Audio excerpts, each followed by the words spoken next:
नमस्कार दोस्तों, स्वागत है आप सभी का आपके अपने ऑडिशन अमन प्रयास जिज्ञेस में। तो जैसा कि फ्रेंड्स, आज है आपका 9 जुलाई और 9 जुलाई को आपका एसएससी एसएसएल का एग्ज़ाम था, जो कि आपका सेकेंड शिफ्ट का एग्ज़ाम समाप्त हो गया है। सेकेंड शिफ्ट में 25 जिज्ञेस के प्रश्न पूछे गए थे।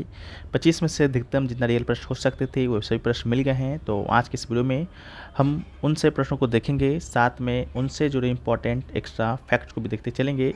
तो चलिए वीडियो को स्टार्ट करते हैं फ्रेंड्स, बिना किसी देरी के। इससे पहले आप चैनल पर नए हैं, चैनल को सब्सक्राइब कर दीजिएगा और नोटिफिकेशन वाले कॉल पर क्लिक कर दीजिएगा। तो शुरू करते हैं आज के पहले प्रश्नों से।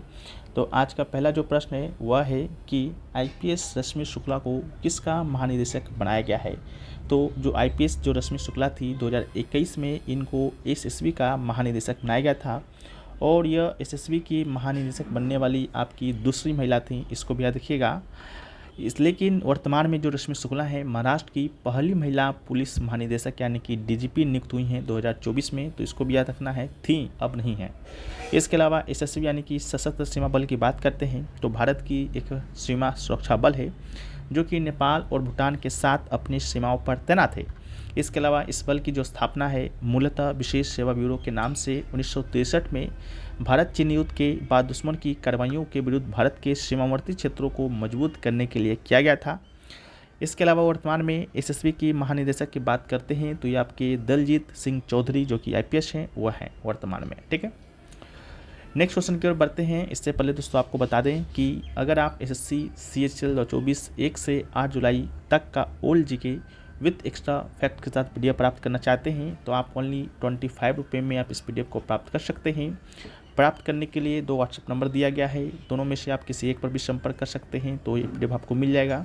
साथ में अगर आप एसएससी सीपीयू प्लस फेज 12 का जो कि हाल ही में समाप्त हुआ है, साथ में सीएसएल यानी कि तीनों एग्जाम का पीडीएफ लेना चाहते हैं विद एक्स्ट्रा फैक्ट के साथ, तो ये भी आपको मिल जाएगा मात्र 49 रुपये में। व्हाट्सएप नंबर सेम है तो व्हाट्सएप पर संपर्क करके इस पीडीएफ के बारे में और भी जानकारी ले सकते हैं। हम लोग बढ़ते हैं वीडियो में आगे। नेक्स्ट क्वेश्चन है कि ब्राह्मणी समाज के संस्थापक कौन था। ठीक है, तो ब्राह्मणी समाज के संस्थापक की बात करते हैं तो ब्राह्मणी समाज के संस्थापक वर्तमान में नहीं, मतलब जिस समय स्थापना हुआ था उस समय की बात करते हैं तो हसन गंगू था। ठीक है, तो इसका राइट आंसर होगा। इसके अलावा ब्राह्मणी समाज का स्थापना आपका 1347 में हसन गंगू ब्राह्मणी ने की थी। अपने राज्याभिषेक के बाद उसने अलाउद्दीन हसन बहमन शाह की पदवी धारण की थी। ठीक है, इस कारण से इस राज्य को बहमनी साम्राज्य कहा जाता है। उन्होंने अपनी राजधानी गुलबर्गा में स्थापित की थी, तो इस बात को भी याद रखिएगा, राजधानी भी पूछा जाता है। इसके अलावा जो 1414 तक बना रहा, बाद में अहमद शाह ने राजधानी को विदर स्थानांतरित कर दिया था। ठीक है, तो ये भी पूछा जाता है कि राजधानी को गुलबर्गा से विदर किसने हस्तांतरित किया था, तो अहमद शाह इसका राइट आंसर होगा। बाकी बहमनी समाज की बात करते हैं तो 1347 में शुरू हुआ, 1527 ईस्वी तक चला और बहमनी सल्तनत दक्षिण भारत के दक्कन का एक फारसीकृत मुस्लिम राज्य था जो मध्यकालीन भारतीय राज्यों में से एक प्रमुख राज्य था। अलाउद्दीन हसन बहमन शाह, जिसे हसन गंगू के नाम से, जफर खां के नाम से जाना जाता है, बहमनी समाज का संस्थापक था। और ये जो हसन गंगू था आपका मोहम्मद बिन तुगलक, जो कि उस समय तुगलक वंश का शासन चल रहा था, वहाँ का एक नौकर था। ठीक है, इसके अलावा 1347 ईस्वी में उन्होंने स्वतंत्र बहमनी समाज की स्थापना की। उसके राज्य में कृष्णा नदी तक का संपूर्ण दक्कन शामिल था और इसकी राजधानी गुलबर्गा थी। ठीक है, तो ये भी पूछा जाता है कि जब बहमनी समाज का स्थापना हसन गंगू ने किया तो उस समय दिल्ली सल्तनत पर किस वंश का शासन था, तो वंश पूछा जाएगा तो इसका राइट आंसर तुगलक होगा। लेकिन अगर पूछा जाएगा किस राजा किस शासक का राज था तो मोहम्मद बिन तुगलक था। ठीक है, तो इसको भी याद रखना है, छोटा छोटा बातों को भी। नेक्स्ट क्वेश्चन पूछा गया कि हाँ, उससे पहले आपको बता दें कि मोहम्मद शाह का जब मृत्यु होता है 1482 में, जो कि बहमनी समाज का ही शासक था, उसके बाद उत्तराधिकारी बहुत कमज़ोर हो गए और बहमनी जो साम्राज्य था 5 राज्यों में विघटित हो गया। तो ये भी पूछा जाता है कितने राज्यों में, तो 5 में कौन कौन सा था, तो आपका एक बीजापुर था, दूसरा अहमदनगर था, तीसरा बेरा था, चौथा गोलकुंडा था और 5वां आपका विदर था। तो ठीक इन 5 राज्यों को भी याद रखिएगा। अगला है कि निम्नलिखित में से कौन नीति आयोग के वर्तमान में सीईओ है, यानी कि चीफ एग्जीक्यूटिव ऑफिसर। तो इसका राइट आंसर आपका अमिताभ कांत होगा, जो कि वर्तमान में नीति आयोग के आपके वर्तमान में क्या है, सीईओ हैं। ठीक है, इसके अलावा नीति आयोग की बात करते हैं तो इसका स्थापना 1 जनवरी 2015 को योजना आयोग के स्थान पर किया गया था। योजना आयोग जिसे कि 2014 में अप्रैल माह में समाप्त कर दिया गया था। उसके बाद नीति आयोग का स्थापना हुआ और नीति आयोग का फुल फॉर्म भी आपसे पूछा जाता है तो याद रखिएगा, national institute for transforming India इसका आपका फुल फॉर्म होता है और इसका मुख्यालय दिल्ली में है। और बात करते हैं अध्यक्ष का, तो इसके अध्यक्ष आपके भारत के प्रधानमंत्री होते हैं। जो भी भारत के प्रधानमंत्री होंगे उसमें नीति आयोग के अध्यक्ष होंगे। और लेकिन वर्तमान में उपाध्यक्ष की बात करते हैं तो वर्तमान में उपाध्यक्ष आपके कौन है, तो सुमन बेरी जी हैं। तो सुमन बेरी इसके वर्तमान में आपके उपाध्यक्ष हैं। इसके अलावा सीईओ पूछा गया था, तो पहले सीईओ की बात कर लेते हैं तो ये आपकी सिंधु श्री खुल्लर नीति हैं। और पहले उपाध्यक्ष की बात करते हैं तो ये आपके अरविंद पनगड़िया हैं।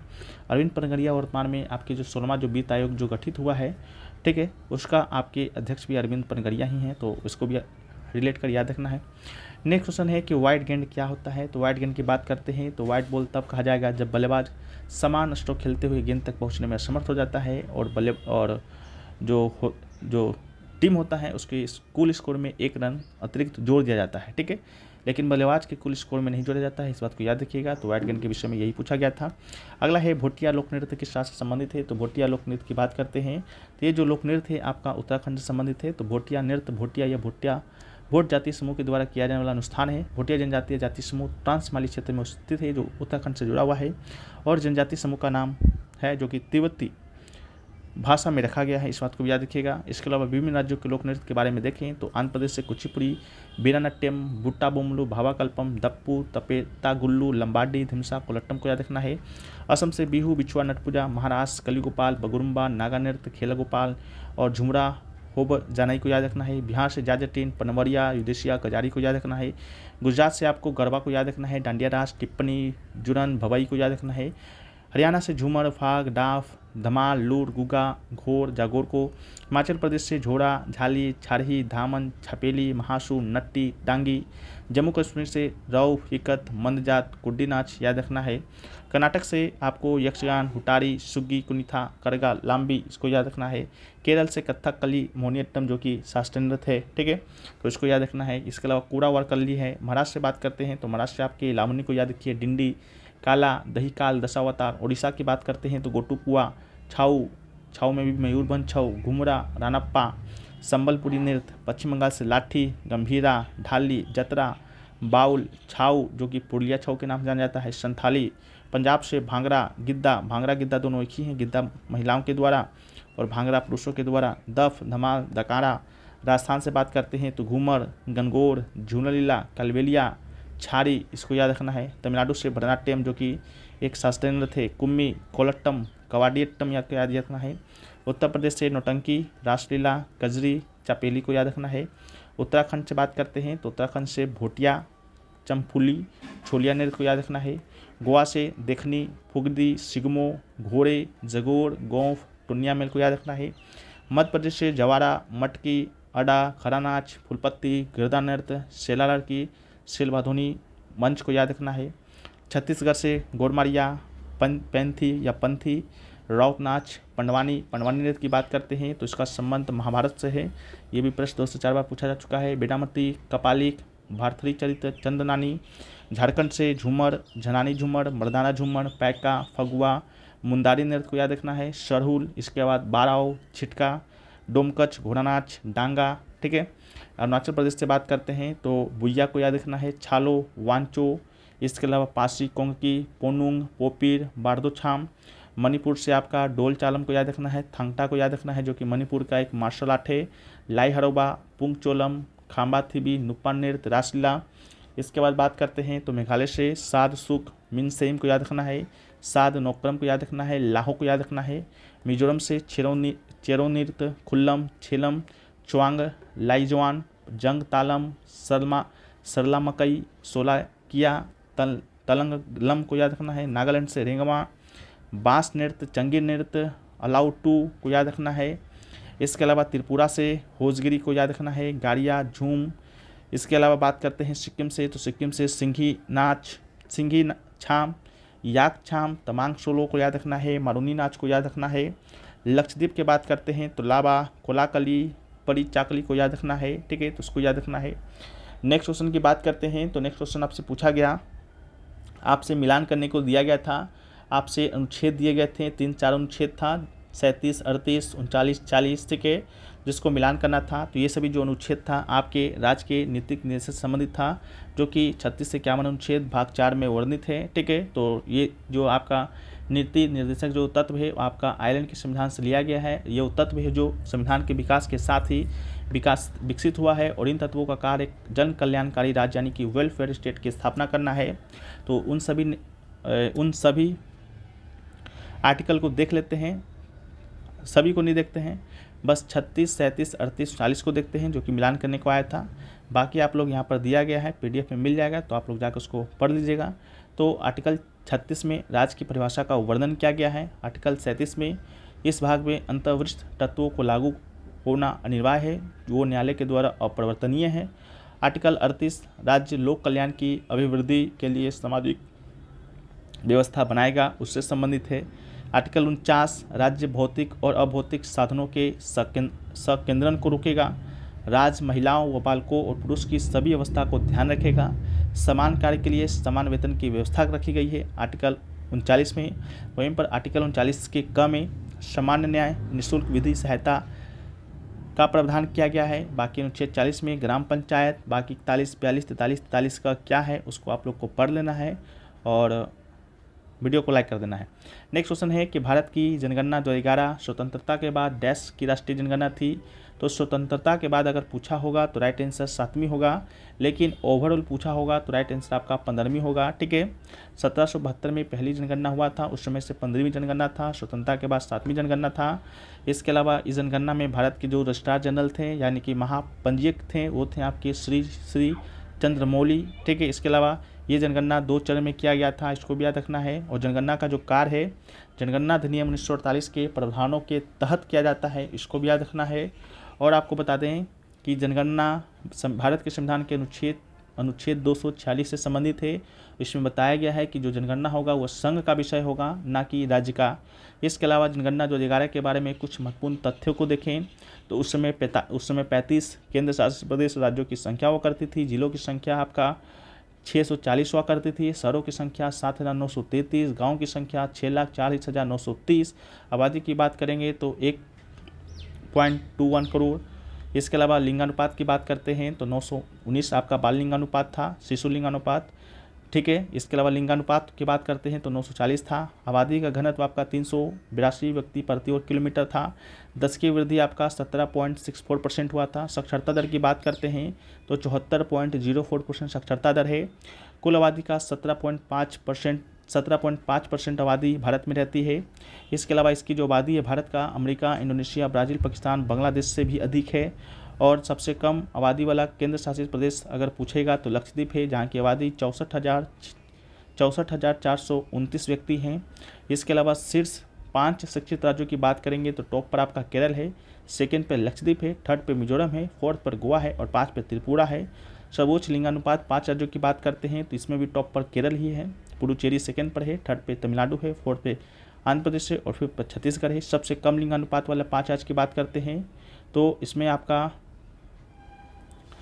यूटी की बात करते हैं तो इसमें आपका दमनदीप का नाम आता है। सर्वाधिक घनत्व वाले केंद्र शासित प्रदेश की बात करते हैं तो दिल्ली, सबसे कम दिल्ली राज्यों की बात करते हैं तो ये आपका बिहार ही होगा राइट आंसर। सबसे अधिक घनत्व वाले 4 शीर्ष राज्य की बात करते हैं तो बिहार। सबसे अधिक आबादी वाले राज्य में प्रथम पे उत्तर है, सेकंड पर महाराष्ट्र, थर्ड पे बिहार, चौथा पे पश्चिम बंगाल। सबसे कम आबादी वाले देश की बात करते हैं तो चंडीगढ़ आपके टॉप पर है, इसको भी याद रखना है। अगला है ईस्टर जो है कौन से धर्म के लोग मनाते हैं तो ईस्टर की बात करते हैं तो ईसाई धर्म के लोग ईस्टर को मनाते हैं तो ईसाई इसका राइट आंसर होगा। इसके अलावा ईस्टर जिसे पास्का या पुनरुत्थान रविवार भी कहा जाता है, एक ईसाई का त्यौहार है और सांस्कृतिक अवकाश है जो यीशु के मृतकों में से पुनरुत्थान की याद दिलाता है, जिसे नए नियम में कैलवरी सी में रोमन के द्वारा सूली पर चढ़ाए जाने के बाद उनके दफन के तीसरे दिन हुआ था। ये जो त्यौहार है ईस्टर आपका गुड फ्राइडे जो होता है इसको भी ईसाई धर्म के लोग मनाते हैं। 2 दिन के बाद पुण्य बृहस्पतिवार या मॉन्डी थर्सडे के दिन बाद आता है तो गुड फ्राइडे भी किससे संबंधित है, ईसाई से भी संबंधित है। गुड फ्राइडे के दिन ही जो आपके यीशु मसीह थे उनको सूली पर लटकाया गया था, ठीक है, तो इसको भी याद रखना है।